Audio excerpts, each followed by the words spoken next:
প্রথমত হচ্ছে এখন দেশে চলমান অনেক পরিস্থিতি। গুমের ২ মামলায় পরোয়ানাভুক্ত বর্তমান সাবেক ১৫ সেনা কর্মকর্তাকে হেফাজতে নিয়েছে সেনাবাহিনী।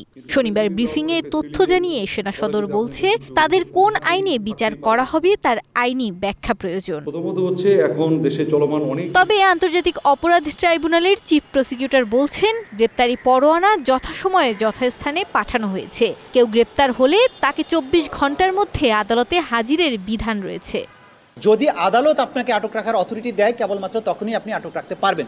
সুতরাং যাকে যখনই গ্রেপ্তার করা হবে তাকে আইনের বিধান হচ্ছে তাকে আদালতের কাছে আনতে হবে। আদালত যদি তাকে আটক রাখতে বলে আটক রাখা হবে, আদালত যদি তাকে ছেড়ে দিতে বলে জামিন দেয় সেটা দিতে পারেন। সুতরাং ডিসিশন নেয়ার অথরিটিটা তখন আদালতের হাতে চলে যায়।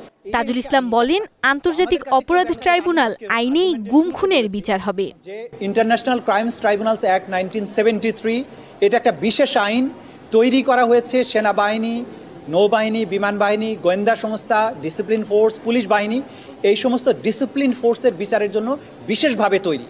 এবং এই আইনে যে অপরাধগুলোর বিচার করা হচ্ছে সেই অপরাধগুলোর বর্ণনা বাংলাদেশের সাধারণ কোনো আইনে নেই।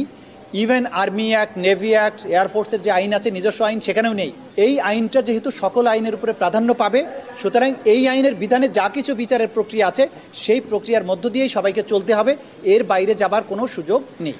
এদিন শেখ হাসিনার বিরুদ্ধে মানবতা বিরোধী অপরাধ মামলায় যুক্তিতর্ক উপস্থাপনের শুরুতে চিফ প্রসিকিউটর বলেন, বিডিআর হত্যাকাণ্ডের মাধ্যমে দেশের প্রতিরক্ষা ব্যবস্থা দুর্বল করা হয়েছিল। 15 বছর ধরে এই সরকার ক্রমান্বয়ে যে দানবে পরিণত হয়েছিল, প্রথমে পিলখানা হত্যাকাণ্ডের মাধ্যমে 2009 সালের 25শে ফেব্রুয়ারি, 26শে ফেব্রুয়ারি পিলখানাতে সেনাবাহিনী অফিসারদেরকে হত্যা করার মাধ্যমে আমাদের প্রতিরক্ষা ব্যবস্থার মেরুদণ্ড তারা ভেঙে দেওয়ার চেষ্টা করে। পরবর্তীতে গুম খুনের কালচার চালু করে, পরবর্তীতে নির্বাচন ব্যবস্থাগুলো ধ্বংস করে দেয়, তত্ত্বাবধায়ক ব্যবস্থাগুলো বাতিল করে, দুর্নীতি সর্বগ্রাসী রূপ পায়। এইটার মাধ্যমে একটা সাধারণ সরকার থেকে তারা ক্রমান্বয়ে একটা দানবে পরিণত হয়েছিল।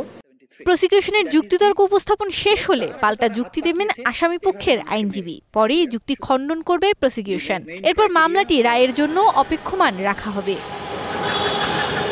মৌমিতা মৌ, স্টার নিউজ, ঢাকা।